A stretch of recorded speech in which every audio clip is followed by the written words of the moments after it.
ahead. All right, your question, where did God come from, assumes that you're thinking of the wrong, obviously it displays that you're thinking of the wrong God, because the God of the Bible is not affected by time, space, or matter. If he's affected by time, space, or matter, he's not God. Time, space, and matter is what we call a continuum. All of them have to come into existence at the same instant, because if there were matter but no space, where would you put it? If there were matter and space but no time, when would you put it? You cannot have time, space, or matter independently. They have to come into existence simultaneously. The Bible answers that in 10 words. In the beginning, there's time. God created the heaven, there's space, and the earth, there's matter.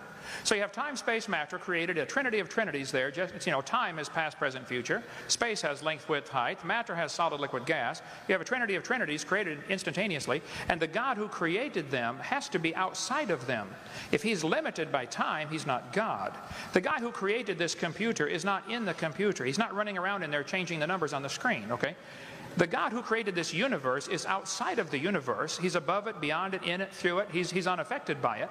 So the concept that a spiritual force cannot have any effect on a material body, well then I guess you'd have to explain to me things like emotions and love and hatred and envy and jealousy and rationality.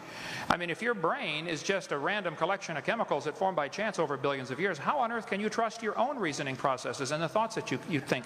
Okay, so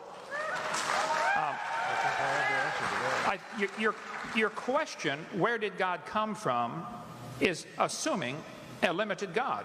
And that's your problem. The God that I worship is not limited by time, space, or matter. If I could fit the infinite God in my 3-pound brain, he would not be worth worshiping, that's for certain. So that's the God that I worship. Thank you.